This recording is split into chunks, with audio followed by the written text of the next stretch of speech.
This is Rachel from the Book Mavens, and it is Tuesday, and it is time to do a little bit of a book review over some titles that I have covered since we finished the Timur series, or His Majesty's Dragon.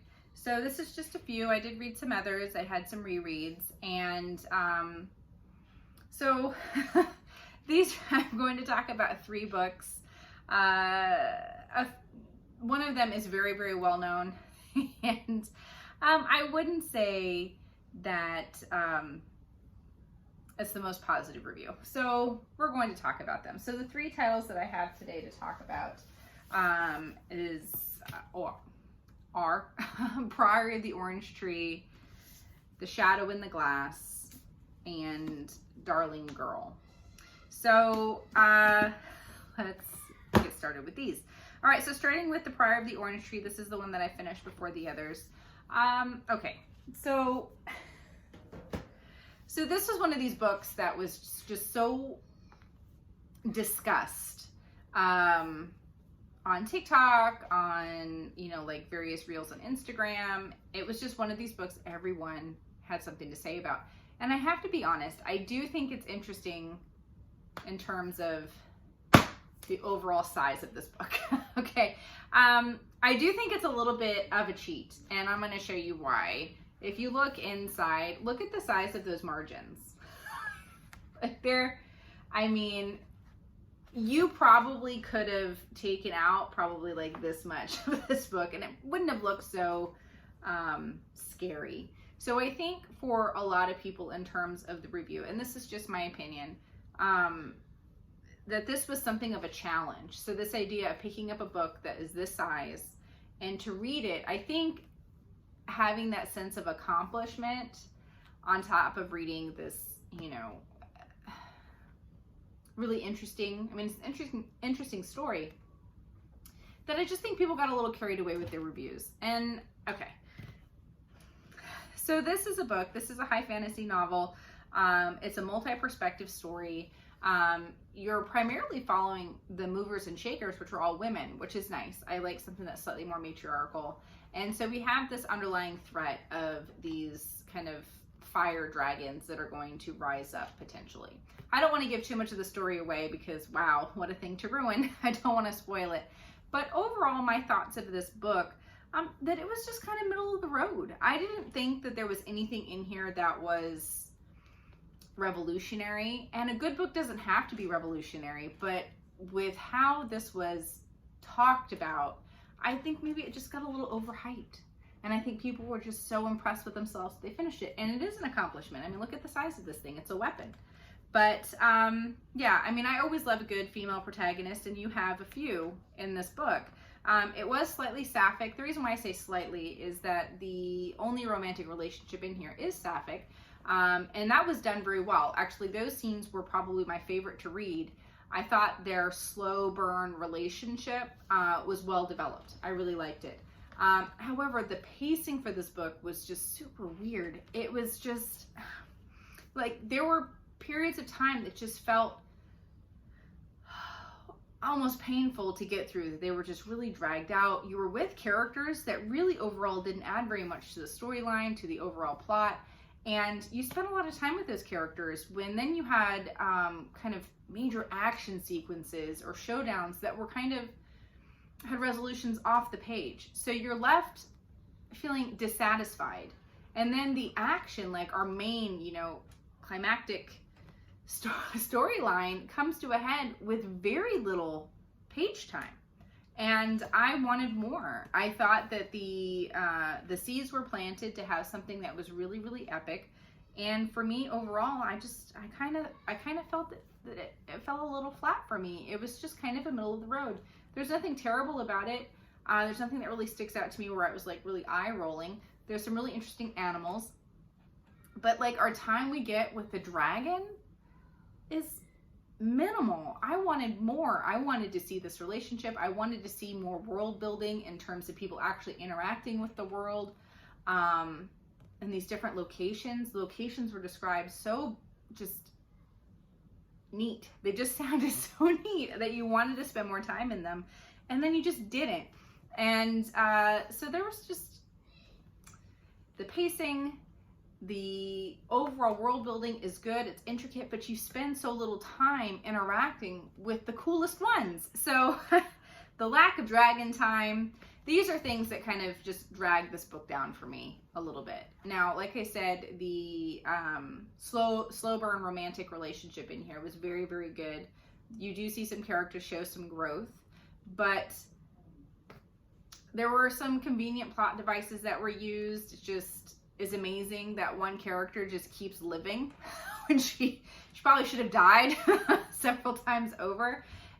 So there were some convenient plot devices, but it's not a bad book. It's not a bad book. And I would be interested to see how the early reviews are for the prequel to this book. So I'm hoping for better world building in terms of our time spent in the world. And I just hope that we get some more action sequences and some more time with these dragons, because the mythology she uses is so good. We just don't get to interact with it very much.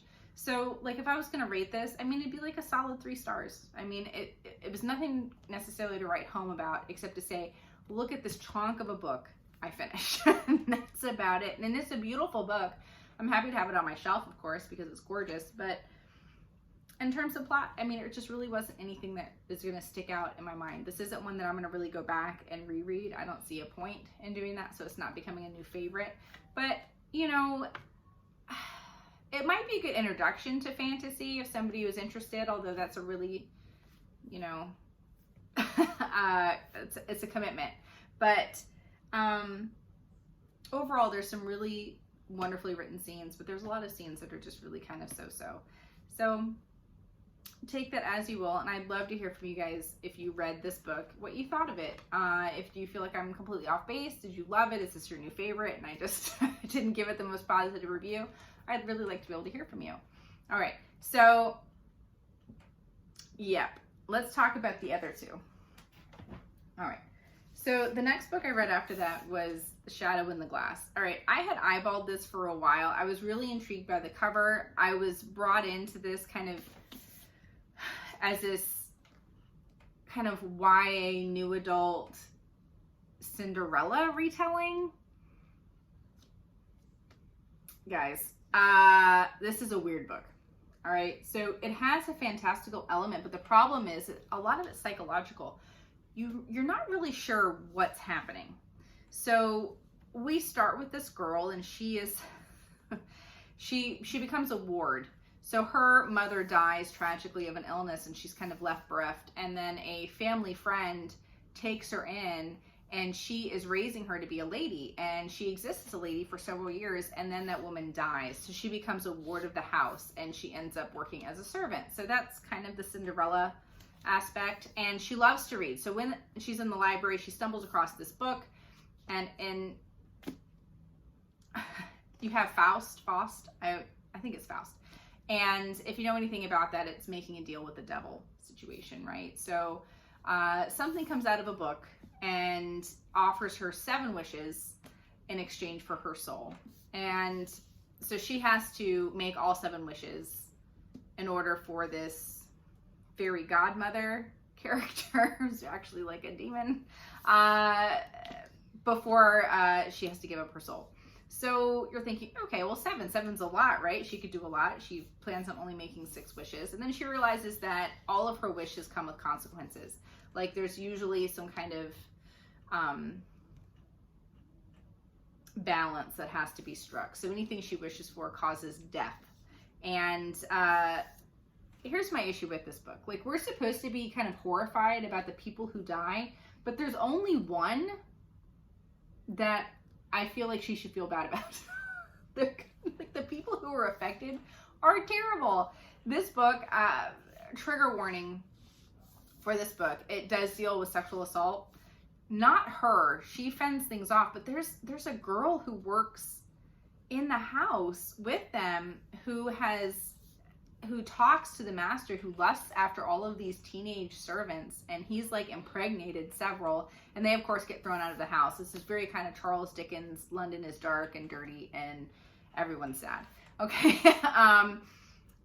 Anyway, but this girl, she she whispers to the master that some of the servants are loose or they're immoral, and so she kind of points him in the direction of these girls and really kind of preys on them to keep the attention off of her. Now, that's not our main character, it's just this other girl. Anyway, she tries to do it to our main character, and there's a wish made, and there's a consequence to that, and I don't really think she should feel that bad, because that is a really crappy thing to do, to allow a sexual predator access and encourage him to go after other teenagers.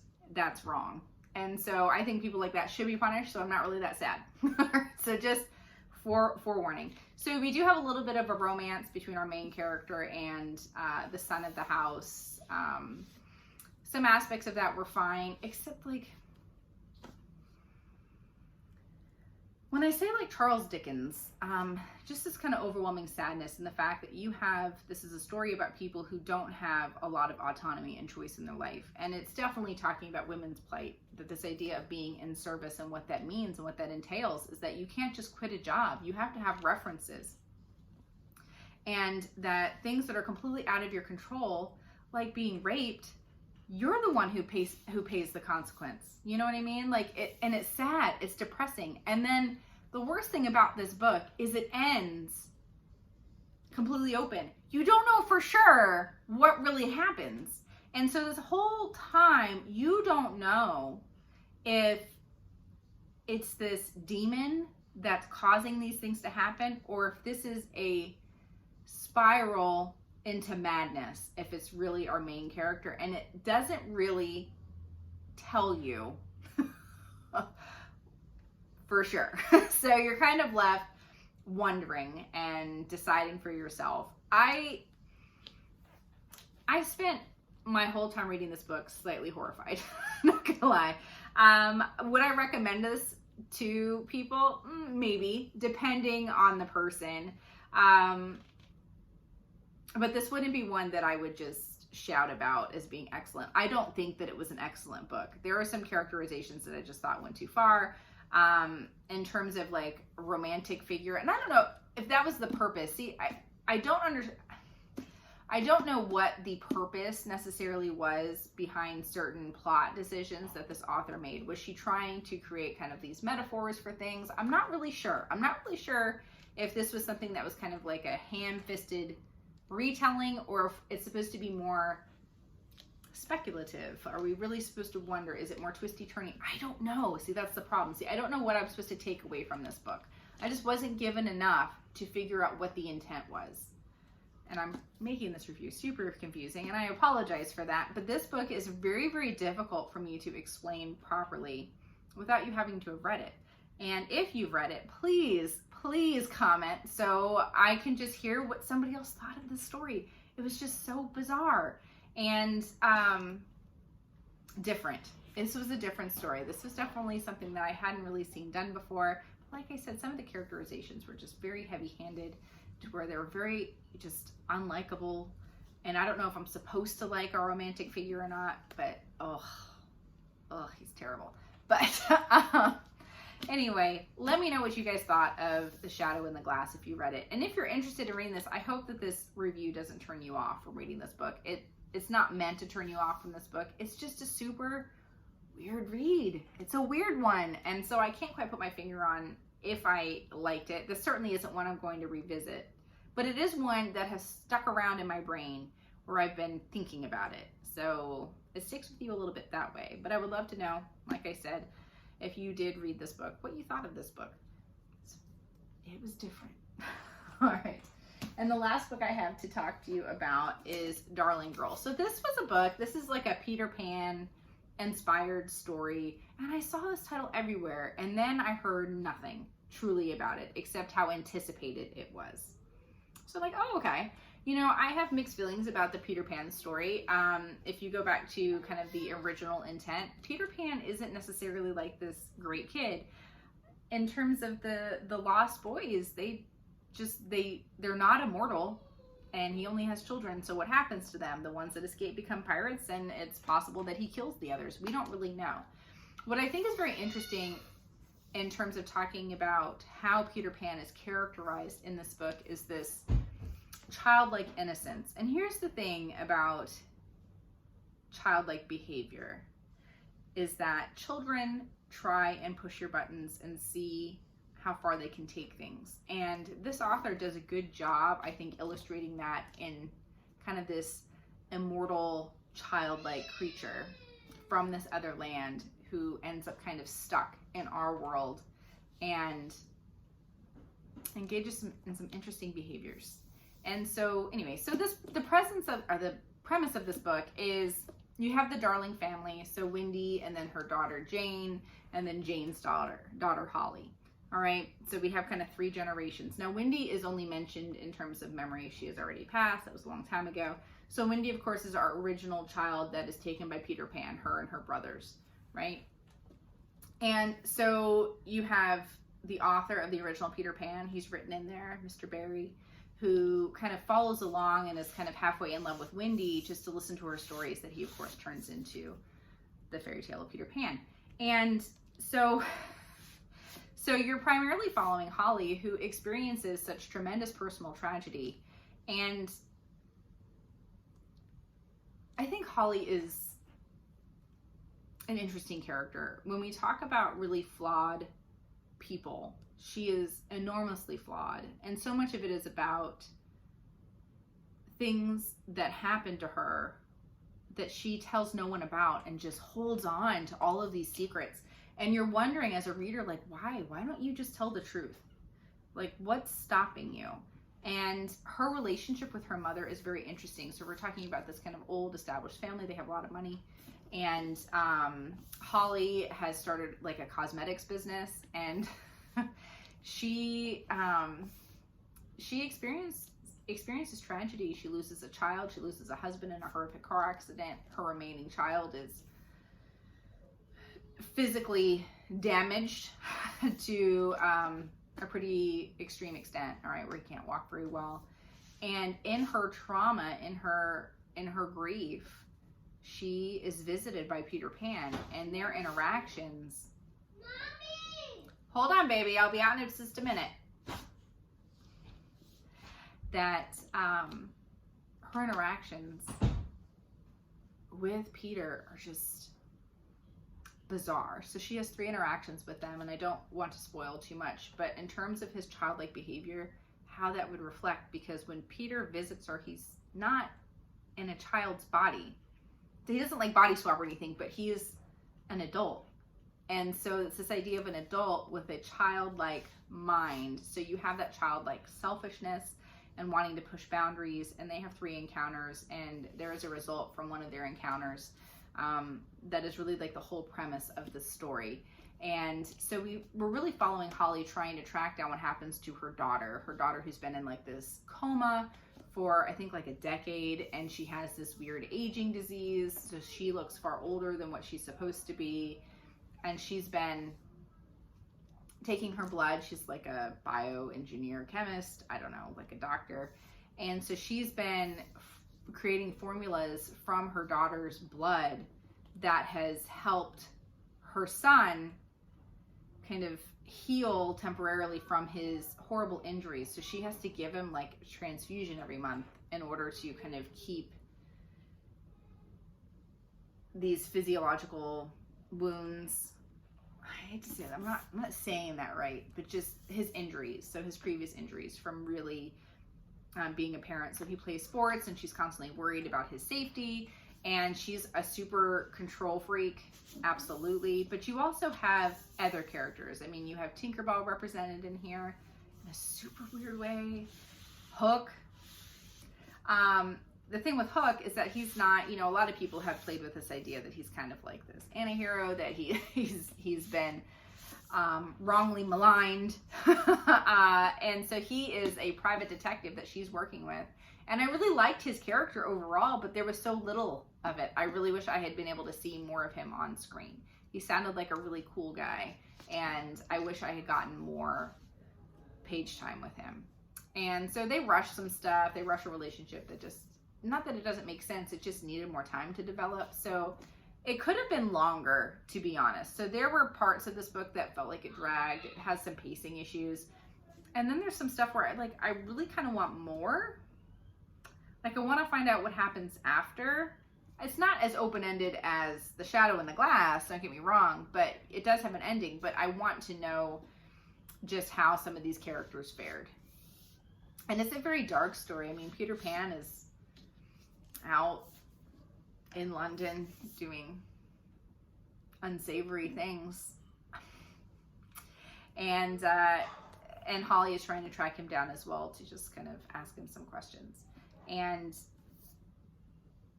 the really interesting thing, like I think I had mentioned, Holly and her relationship with her mother, Jane. Now, Jane believes fully in the kind of legend of Peter Pan and has longed for him to visit her sometime in her life. And so something very interesting happens with Jane towards the end of the book, which I think it was good. I thought it was handled well.